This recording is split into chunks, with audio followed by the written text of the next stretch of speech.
दोस्तों, क्या आपने कभी सोचा है कि ताकेमिची एक्चुअली जिंदा है या वो पहले से ही किसी अलग दुनिया में मर चुका है? और जो टाइम ट्रैवल वो करता है वो सिर्फ एक फिजिकल या साइंटिफिक चीज है, बल्कि एक स्पिरिचुअल कनेक्शन भी हो सकता है। आज हम एक ऐसी थ्योरी के बारे में बात करेंगे जो रेडिट और एनिमे कम्युनिटी में बहुत पॉपुलर हो रही है। Is Takemichi already dead? और ये थ्योरी टोक्यो रिवेंजर्स के टाइम लूप से कैसे जुड़ी हुई है? तो वीडियो को एंड तक जरूर देखिए, क्योंकि इसमें आपको मिलेगा एक ऐसा नजरिया जो शायद आपने पहले कभी नहीं सुना होगा। सबसे पहले थोड़ा कॉन्टेक्स्ट ले लेते हैं।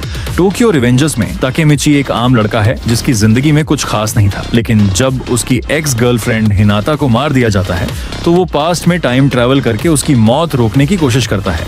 उसका गोल है टोमन गैंग को बचाना, अपनी जिंदगी को सुधारना और अपने दोस्तों की जिंदगी को सेफ रखना। लेकिन ये टाइम ट्रैवल कैसे होता है? वो कैसे बिना किसी मशीन या टेक्नोलॉजी के 1 साल पीछे जा पाता है?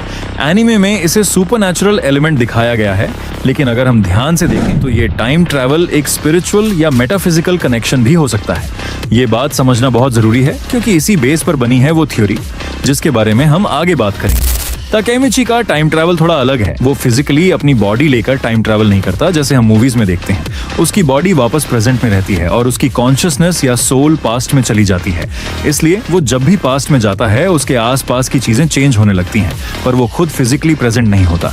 ये दिखाता है कि ताकेमिची की टाइम ट्रैवल एक स्पिरिचुअल कनेक्शन है, जिसमें उसका स्पिरिट पास्ट को चेंज करने की कोशिश करता है। इसी वजह से कई बार वो अपने आप को वीक या कंफ्यूज्ड फील करता है।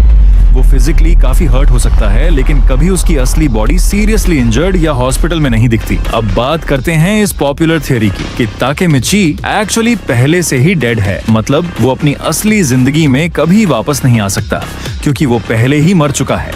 इसका बेस ये है कि वो जिस दिन हिनाता की मौत रोकने की कोशिश करता है, उसी दिन या उससे पहले वो खुद फिजिकली मार दिया गया है या किसी एक्सीडेंट में मर चुका है। इसलिए उसका टाइम ट्रैवल करना उसकी सोल का एक तरह का स्पिरिचुअल जर्नी है, जिसमें वो अपने पास्ट को बदलकर अपनी और अपने दोस्तों की जिंदगी बचाना चाहता है। इस थियरी के सपोर्ट में कई पॉइंट्स हैं। 1, फिजिकल इंजरी और सर्वाइवल।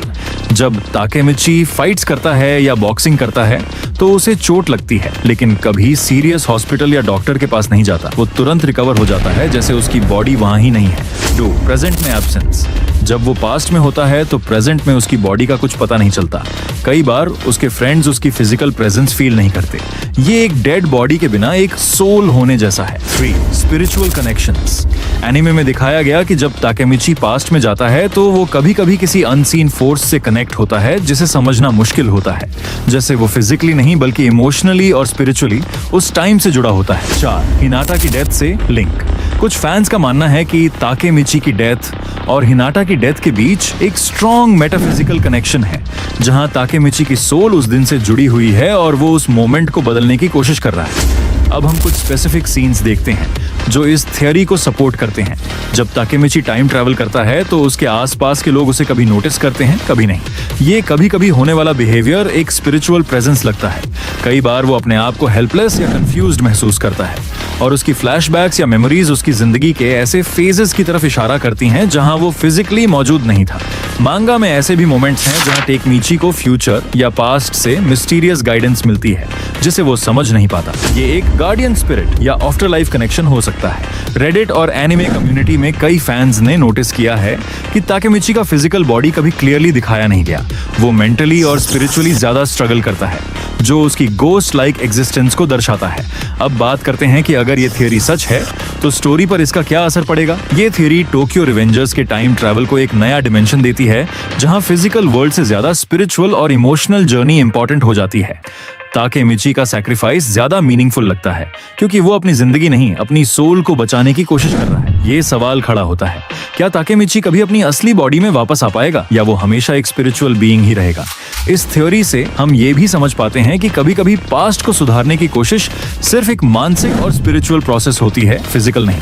ये थ्योरी एक फिलोसॉफिकल सोच भी लाती है कि क्या हम अपने रिग्रेट्स और पेन्स को सच में सुधार सकते हैं, या हम सिर्फ अपनी यादों और सोल्स के साथ जी रहे होते हैं। ऑफ कोर्स ये सिर्फ एक फैन थ्योरी है और टोक्यो रिवेंजर्स का ऑफिशियल स्टोरी लाइन अभी तक इस बात को कंफर्म नहीं करता। कुछ लोग कहते हैं कि ताकेमिची जिंदा है और उसका टाइम ट्रैवल एक स्पेशल पावर है जो वो खुद कंट्रोल करता है। कुछ लोग सोचते हैं कि ये थ्योरी ज्यादा डार्क है और स्टोरी को अननेसेसरी कॉम्प्लिकेटेड बनाती है, लेकिन थ्योरी के पॉजिटिव साइड से देखा जाए तो ये स्टोरी को और भी मिस्टीरियस और इंटरेस्टिंग बना देती है। आप क्या सोचते हैं? क्या ताकेमिची सच में मृत है या ये सिर्फ एक क्रिएटिव फैन थ्योरी है जिसे हम एंजॉय कर सकते हैं? तो दोस्तों, आपके क्या थॉट्स हैं? क्या ताकेमिची ऑलरेडी डेड है या वो अभी भी जिंदा है अपनी जिंदगी जीने के लिए? अपने आइडियाज और ओपिनियंस नीचे कमेंट्स में जरूर शेयर करें। अगर आपको ये वीडियो पसंद आई हो तो प्लीज लाइक करें, शेयर करें और सब्सक्राइब करना न भूलें। ऐसे ही इंटरेस्टिंग थ्योरीज के लिए बने रहिए हमारे साथ।